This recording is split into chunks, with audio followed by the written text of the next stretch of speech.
Hi, everybody, and thank you so much for being here.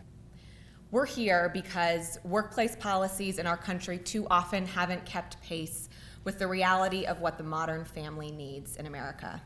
The United States is one of 2 nations in the world without guaranteed, legally protected paid time off for new mothers, and one of the narrowing few industrialized nations that lack a similar benefit for new fathers. Yet never before have we been more in need of these policies. Families today are much more likely to be dependent on the incomes of 2 wage earners rather than 1, and single-headed households are more likely to be supported by women. Among low-wage workers, just 4% of people have access to paid leave to care for a newborn. And more working people are raising both raising families and caring for a seriously ill family member or aging parent. In fact, Aarp did a survey and found that today 1.4 million Ohioans are caring for a seriously ill loved one today. This number will only skyrocket as our population ages more rapidly. All this adds up to mean that whether it's to care for a baby after birth or an ill parent in crisis, many working people are forced to choose between the family they love and the income they need. And by the way, that burden disproportionately falls to women.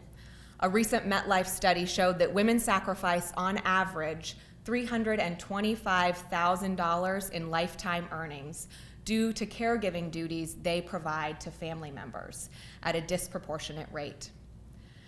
At the City of Columbus, we know that supporting families is not simply a matter of values, but it's a matter of attracting and retaining a talented workforce too. Simply put, what's good for families is good for business, is good for Columbus. That's why today we are announcing a new paid family leave policy for all full-time workers for the City of Columbus.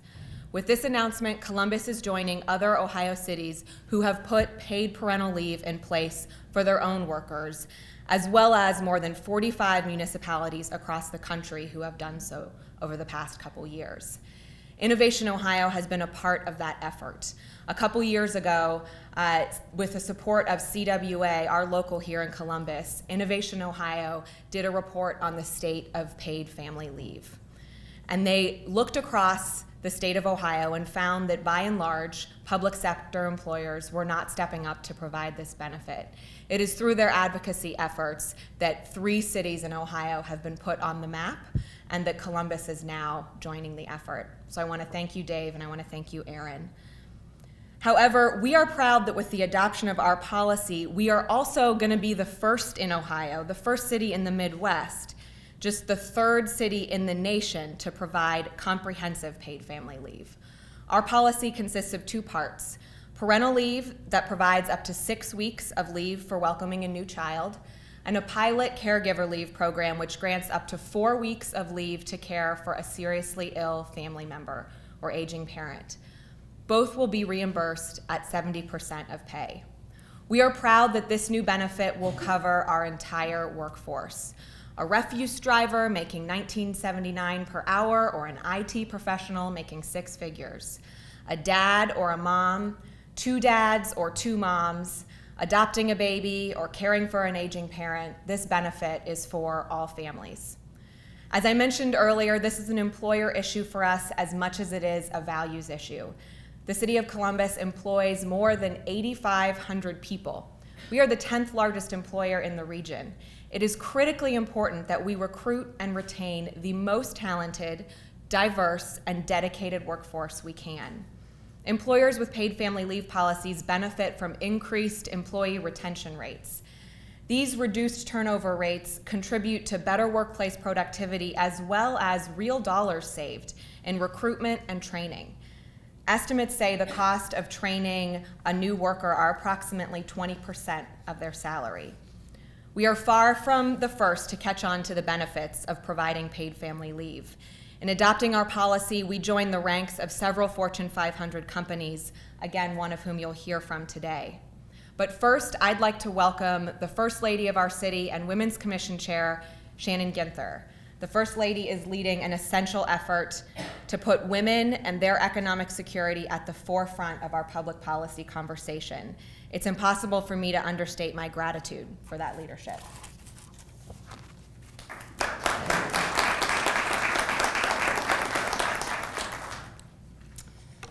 Good afternoon. Thank you, Councilmember Brown, for your tireless work on this issue. I know it's been a journey, and we appreciate everything that you're doing for women here in Central Ohio. I'd also like to thank our other speakers, Jeff Lytle from Jpmorgan Chase and Trey Addison from the Aarp, other very important partners in this initiative around paid family leave. And thank you, of course, to Morpsey for allowing us to use this space on this beautiful day. As chair of the Columbus Women's Commission, I'm excited to share this announcement. Paid family leave is important to all of us and all of the women here in this community. Last year, as some of you may know, we seated the Columbus Women's Commission, and many of our commissioners are in the room today, including Councilmember Brown, Jeff Lytle, Mary B. Rolotto, and a few others. Our mission is to dismantle barriers and reduce gender-based inequities to improve the economic position for all women in this community. The charge of the commission is focused in 4 areas: pay equity, housing and safety, health and nutrition, and workforce development and education. And through our work in seating the commission, we have studied the data and found that there are real issues for women in this community. In fact, 1 in 4 women in Central Ohio lacks basic economic security. There are over 52,000 female head of households with no spouse present. And in the Columbus metropolitan area, 38% of women earn less than $15 an hour, which many view as the floor for the living wage. We know that infant mortality is a key measure of the health of a community, and Columbus has one of the highest infant mortality rates anywhere in the country. Again, the data tells us that the problems are real for women in our community. And for some women, the choice is between working to pay for food, rent, or childcare, or going to doctor's appointments for prenatal care, or taking maternity leave. And that's really no choice at all. The city's decision to provide paid family leave to its employees starts to address some of these challenges that the Columbus Women's Commission has identified as opportunities in our city. And as we know, paid family leave is critically important to women and men of Columbus.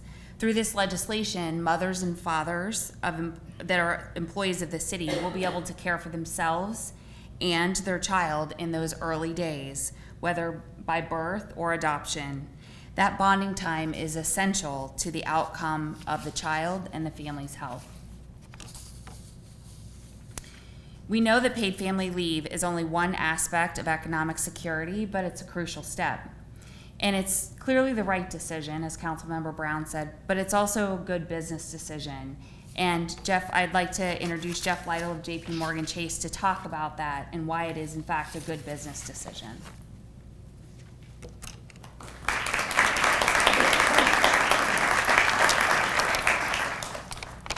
Thank you. It's a privilege to be on this panel. Thank you for inviting me. And it's a privilege to represent my nearly 19,000 colleagues who are living, working, and raising families in Central Ohio and working at Jpmorgan Chase.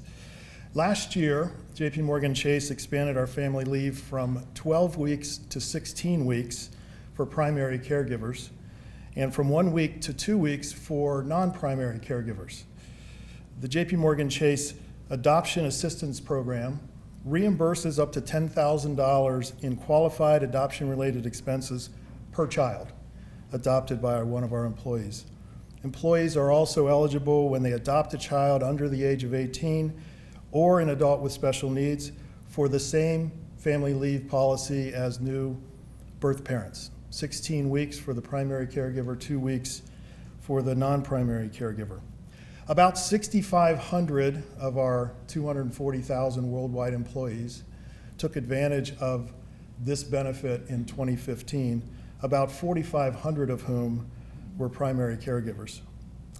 Here in Columbus, we also have backup child care facilities in our Polaris and Easton corporate centers, and new parents can take advantage of 8 weeks of infant care upon their return to work. So almost until the baby is 6 months old, 12 weeks after birth and 8 weeks of care in the facility where the parents can be in their proximity each day at lunch or whenever they want to make a visit, a child can be with their parents. As Councilmember Brown said, our policies are based on wanting to be a healthy workplace for both our employees and their families, for being a workplace that emphasizes work-life balance and the importance of your family and the importance of raising a healthy family, and in being an employer of choice, in being able to recruit, train, develop, and retain the best talent in the world. We do it for those reasons, and we don't do it to be recognized with awards, but I do want to boast about some of the awards that we have received, among them Working Mothers 100 Best Employers. We've earned a 100% rating from the Human Rights Campaign, which looks at policies around LGBTQ employees. Best Employers for Healthy Lifestyles, and Fortune's list of the world's most admired companies. So having seen my colleagues and members of my team take advantage of these benefits, it is an amazing way to retain and create additional loyalty for our employees. I remember that Councilmember Brown and I were having coffee the first day you took Carolyn to daycare. And I remember the importance for her and for Patrick of that transition to daycare and having that conversation. It reminds me why we're all here today and the importance of family to all of us. So with that, I think I was also invited because I'm the only one on the panel who's also a customer of AARP. So I will welcome Trey Addison, the Associate Director of AARP Ohio.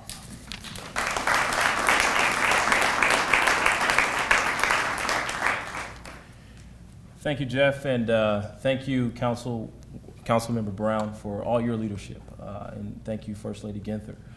At AARP, as we reflect and as we look at family caregiving across the country, we're talking over 30+ million individuals who every single day are going out and caring for a loved one. It could be a child, it could be a family member, it could be whoever. That's why we got involved. AARP took leadership at the state level and said, you know what, how do we go out and help family caregivers? How do we go out and give them the ability to make sure a loved one's transitioning home from a hospital? How do we go out and make sure a loved one has the ability to go out and say, you know what, I can't work, I'm in a situation, I can't get off work, I got to take my mom to the doctor's office. How do we build out those supports?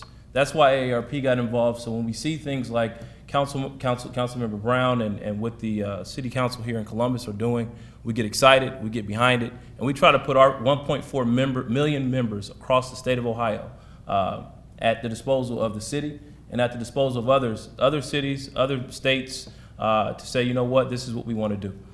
So as we move forward, we looked at the statistics, and when you think about 1.4 million caregivers over the state of Ohio, what does that mean? You know, what does that mean for the city of Columbus? What does that mean? How do we get those folks galvanized behind what the city of Columbus is doing and transitioning that to other cities?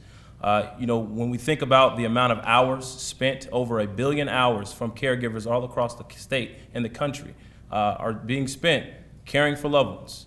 Time, you have caregivers now currently doing activities, frankly, that individuals should not be doing sometimes. You have them coming home and they're cleaning out wounds, they're figuring out complicated medication situations. They don't have access to all the things that they need to have access to. Their main focus is to care for a loved one. So we get excited when we see this type of leadership. We look forward to continuing to weigh in on these issues across the state and across the country. And you know, we commend the state, we commend what you've done and your leadership at City Council, and we commend Jpmorgan Chase for your leadership at the private level. So I yield to Councilmember Brown, and thank you so much.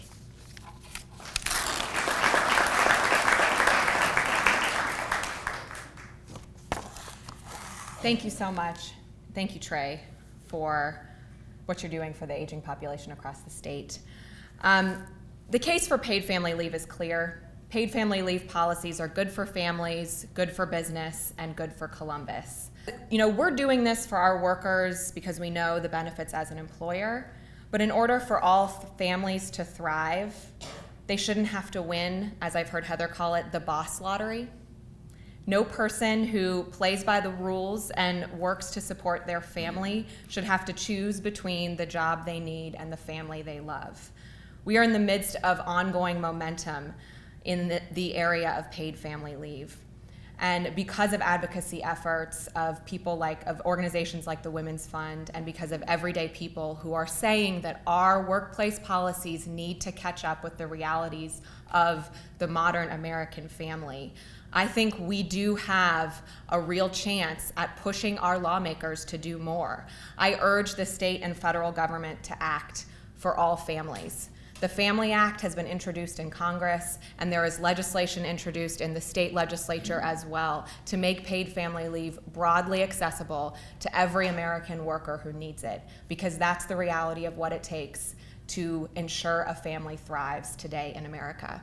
So thank you again, all of you, for being here, and thank you especially to First Lady Ginther and Mayor Andrew Ginther for your partnership and leadership in this effort. Have a great day.